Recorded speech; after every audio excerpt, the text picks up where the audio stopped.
আসসালামু আলাইকুম প্রিয় ভিউয়ার্স, আশা করি আপনারা সবাই খুব ভালো আছেন। আলহামদুলিল্লাহ আমিও ভালো আছি। আমি আজকে আপনাদের শেয়ার করব সবার খুবই একটি পছন্দের রেসিপি, সেটা হচ্ছে ফুচকা রেসিপি। বিশেষ করে মেয়েরা এই রেসিপিটা বেশি পছন্দ করে। তারা কিন্তু একটু গরম হলে বা একটু সন্ধ্যা টাইমে কিন্তু ফুচকাটা খেতে বেশি পছন্দ করে। এখানে আমি ফুচকা বানানোর জন্য ডাবলি বুট ভালো করে ধুয়ে পরিষ্কার করে ভিজিয়ে রেখেছিলাম। প্রায় 7 থেকে 8 ঘন্টা। আপনারা চাইলে আরও বেশি ভিজাতে পারেন বা কম সময় থাকলে একটু কম সময় নিয়ে ভিজাতে পারেন, কিন্তু যত ভালো করে ভিজাবেন তাহলে কিন্তু ডাবলি বুটটা খুব ভালোভাবে সেদ্ধ হবে।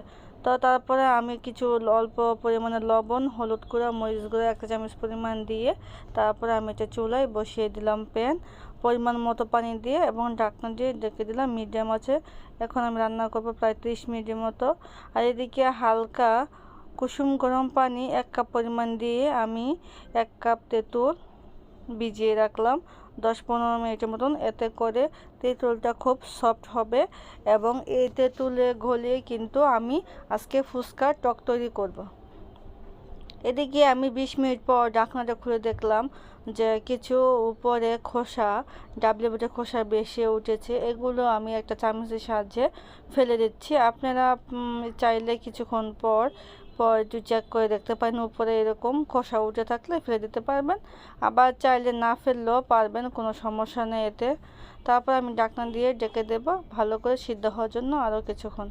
এদিকে আমি আরেকটি চুলায় প্যান বসিয়ে পরিমাণ মতন তেল দিয়ে দিলাম এবং দোকানে যে ফুচকাগুলো পাওয়া যায় সেগুলো ভাজার জন্য আমি তেলটা গরম হওয়ার পর ওই ফুচকাগুলো দিয়ে দিলাম। এটা কিন্তু আমি হাতে বানাই না, এটা আমি দোকান থেকে কিনে নিয়ে এসেছি। তারপর আমি এটা তেলের মধ্যে ভেজে দিয়েছি। তেলের মধ্যে ভেজে দিয়ে তেলের মধ্যে ছাড়ার পর দেখবেন কিছুক্ষণ নাড়াচাড়া করলে কিন্তু খুব সুন্দরভাবে ফুলে উঠবে এবং সুন্দর একটা কালার চলে আসলে এরকম লাল লাল, তারপর চুলা থেকে নামিয়ে নেবেন।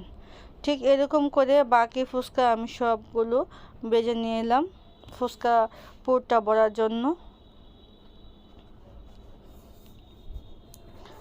এখন আমি যে তেঁতুলটা ভিজিয়ে রেখেছিলাম সেই তেঁতুলের গাঢ়টা তৈরি করার জন্য এটাকে আমি হাত দিয়ে ভালো করে কষলে তারপরে যে তেঁতুলের বিচিটা ফেলে দেব। তারপর আমি একটা ছাঁকনির সাহায্যে ছেঁকে নিতে পারি।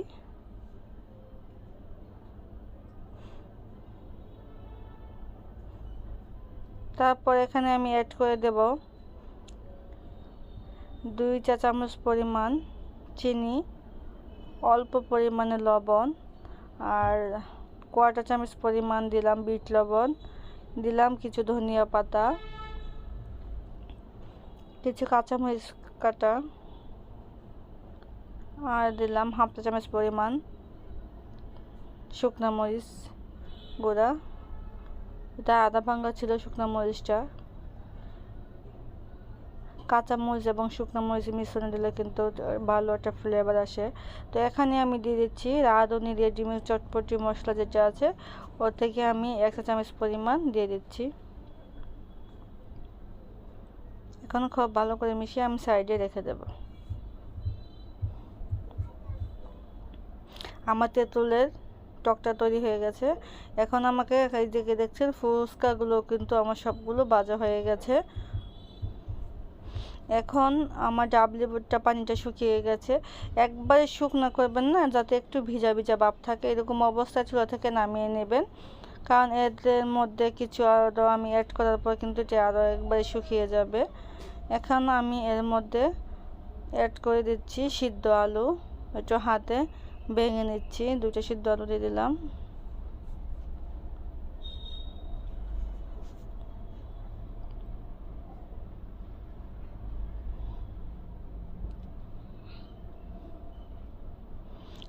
এখন দিয়ে দেব পেঁয়াজ কুচি,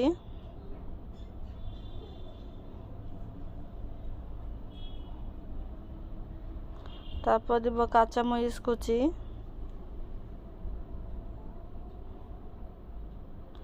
ধনিয়া পাতা কুচি,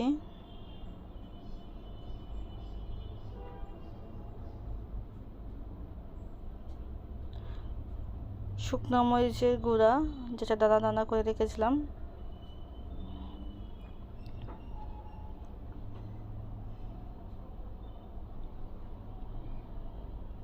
বিট লবণ দিলাম 1/4 চামচ পরিমাণ, আর দিয়ে দিলাম 1.5 চামচ পরিমাণ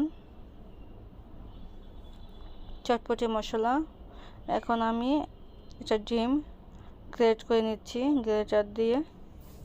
তারপর সবগুলো উপকরণ একসাথে ভালো করে মিশিয়ে নেব। এখন দিয়ে দিচ্ছি যেগুলো রেগুলার লবণ রান্না, সেই লবণটা আমি দিই না, ওটা দিয়ে একসাথে মিক্স করে নিলাম। আর উপরে কিছু ফুচকা আমি ভেঙে গুঁড়া করে দিলাম। এখন আমি এই ফুচকার পুরটা ফুচকার মধ্যে ভরে নেব। তারপর তেঁতুলের টক দিয়ে মুখে দিলে দেখবেন কতটা সুস্বাদু এবং কতটা মজাদার। আমাদের কিন্তু মেয়েদের বিশেষ করে এই ফুচকাটা ভীষণ পছন্দের, তাই আমি আপনাদের রিকোয়েস্ট করব, বাইরে গিয়ে খোলা দোকানের ফুচকা না খেয়ে চেষ্টা করবেন ঘরে তৈরি করার জন্য। এতে কিন্তু খুবই স্বাস্থ্যসম্মতভাবে আপনারা ঘরে তৈরি করলে কিন্তু আপনার স্বাস্থ্যের জন্য ক্ষতিকর হবে না। বাইরের খোলা ফুচকা কিন্তু অনেক সময় মানুষকে অনেক অসুস্থ করে তোলে। তো আশা করি আজকের রেসিপিটা আপনাদের কাছে ভালো লেগেছে। যদি আমার রেসিপিটা আপনাদের কাছে ভালো লেগে তাহলে কমেন্ট করে জানিয়েবেন এবং অবশ্যই একটা লাইক দিয়ে আমার পাশে থাকবেন। সবার কাছে শুভকামনা আশা করছি। সবাই ভালো থাকেন, সুস্থ থাকেন। খোদা হাফেজ।